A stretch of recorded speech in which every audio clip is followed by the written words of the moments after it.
Teño gardado un reel da TVG onde sae Olimpia, que é unha tocadora de Bergantiños, de Montemaior, que é onde foi meu pai, a familia de meu pai, que me inspira, quero que o vexades. Mira, estou moi orgullosa de todo o que fixen, estou orgullosa de como son, e o que non te a gusto que se poña.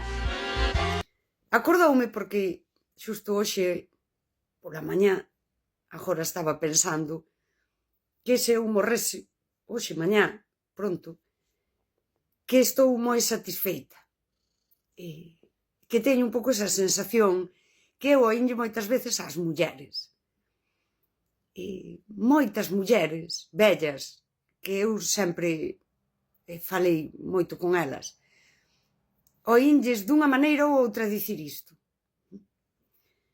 Con esta dignidade, dicir ás veces, pois, vidas insignificantes que consistiron en estar no seu lugar ou, bueno, como a Olimpia, que emigrou, é dicir, viraron a vida e chegan a unha idade que din, eu estou satisfeita, non? Co que eu fixen. Estas mulleres resolveron o vacío existencial, viviron con sentido. E se ti as coñeces, pois, non sei, non lles publicaron un libro, non ganaron premios, non... Pero teñen o máis grande, que é a satisfacción ca súa vida, non? Mirar atrás. A idea da saudade como algo que te fai no teu presente, na túa vida, no que durou a túa vida, ser parte como dun fío conductor, non? Da humanidade. No caso da Olimpia, si que ten, sale na TVG porque ela é tocadora, e sempre tocou. Pero non é as tanxugueiras, non é... É unha persoa que simplemente estaba vivindo de acordo consigo. É super bonito. Cando Erich Fromm, en El miedo a la libertad, capítulo que recomendo sempre ler, capítulo Psicoloxía do nazismo, fala da Alemanha pre-nazi como unha sociedade que desprezaba a sabedoría das persoas vellas. Fala, según eu, que me dá a gana de dicilo, dunha sociedade que xa non era quen de vivir nesa saudade, que rompía o fío conductor. Non estaban no presente, creando cunha forza creadora que daba continuidade ao seu pasado. O seu pasado como a sociedade.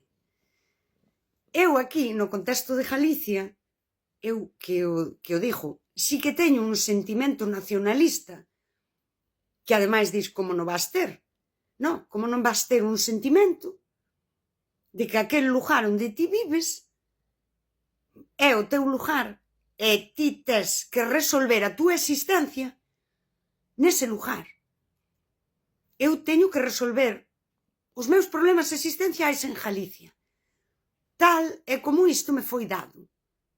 Cando se fala do galego, eu non tiven opción, eu falo galego. Teño que resolver os meus problemas existenciais en galego.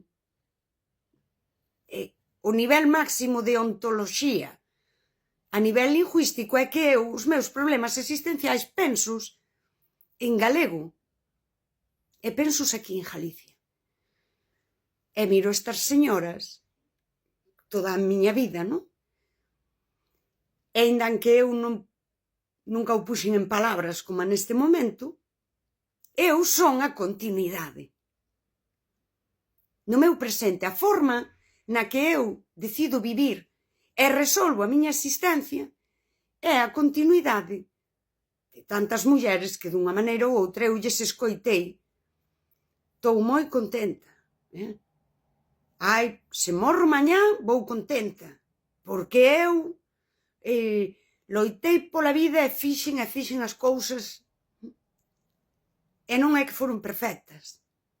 Elas erraron, e caeron, e volveron a erguer. E iso é un ser humano. Cando na sociedade todos se volven capitais simbólicos, e xa deixamos de ser esas señoras, e todo comezamos a medir, ca vara de medir capitalista logo, en que traballo, a que me adico, canto gano, canto me aplauden, canto... Porque estas señoras ninguén lles aplaudía. Ou sí, pero era todo, eran aqueles seus testemunhos de arredor delas, eran as que lle aplaudían, ou as que non lle aplaudían. E elas, ao mellor, seguían vivindo de acordo consigo mesmas, errando tamén, pero errando elas.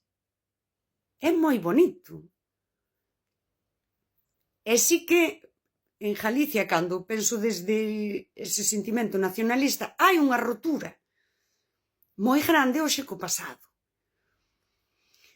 E cando eu digo retomar o carácter filosófico da xeración nós, que non teña que retomar, que eu xa o retomei, quero dicir, para min xa viña dado pensar Galicia en Galicia.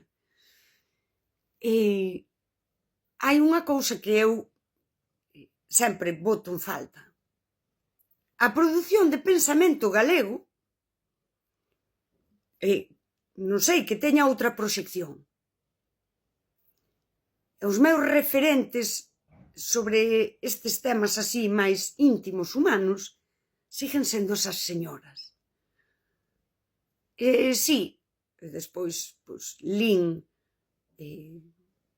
sí, algún traballo que hai por aí, mas sempre me falta como sociedade, por exemplo, un pensamento máis grande. E sobre todo, que nos últimos anos tanto se fala de feminismo, faltanme moito esas mulleres doxe que sí que teñen xa outro lugar relevante, que son esa resistencia desde a saudade e producen ese pensamento que eu toda a vida lles vin, que acadaron un lugar. Por iso, por exemplo, cando eu digo ler a Sés, teño un libro aí. Teño Nadando na incerteza, que é é un libro preciosísimo e, brutal. Está aquí a Sés, preciosa tamén, como ela é. Cando digo ler isto,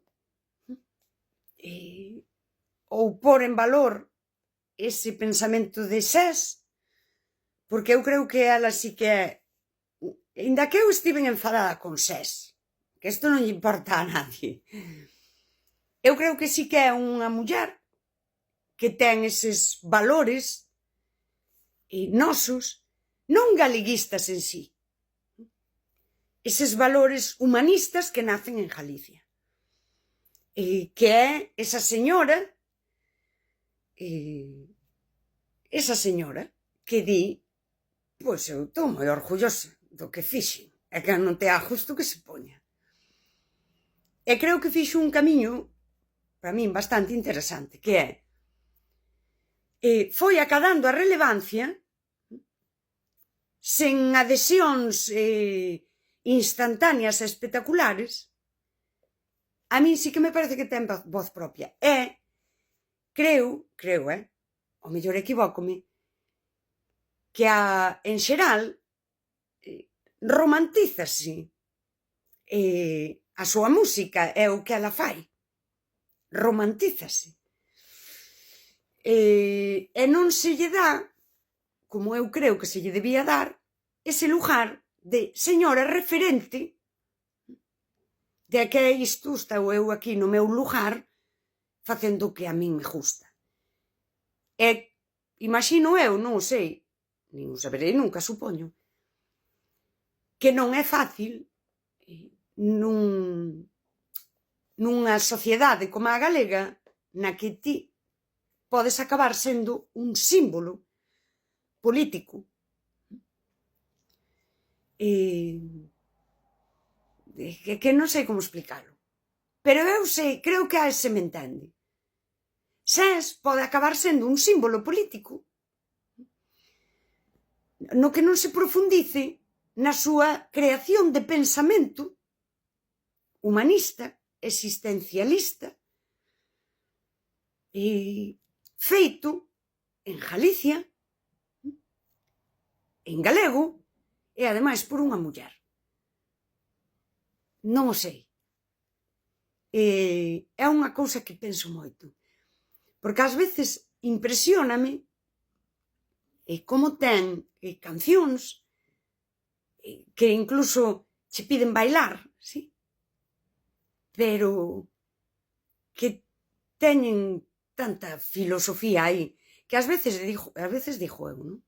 Eu hai moito que non vou a un concerto de SES. Digo, estará aí la gallejidá bailando isto como se non fose con eles. Pareceme a mí. Es cadra equivócome. Porque eu son a random de pacotilla. Sí que vou tentar, non sei, lelo con toda a calma. E vou tentar lelo sen deixarme levar por prexuizos que eu mesma creei cara a SES. Sí, creei, non sei, eu mesma. Aquí, eu. Pero vou tentar rachar con eses prexuizos. Nin a idealizo, nin a condeno. Pero, como a muller, si que sinto, así como ela sentía que lle debía isto á lingua, eu creo que yo debía á lingua, que non lo debía ás mulleres tamén, non? Deixar isto. Eu creo que tamén lle debo a min, a nadie, a min, coller esta autora sen prexuizos que eu mesma creei e sen idealizala tamén. Que igual tamén tiven esa fase na que a idealicei. Non é fácil existir porque é unha labor na que debes camiñar cara ao día no que poidas dicir estou moi orgullosa de que eu non son, estou moi contenta con todo o que fixen, e que non te a gusto que se poña.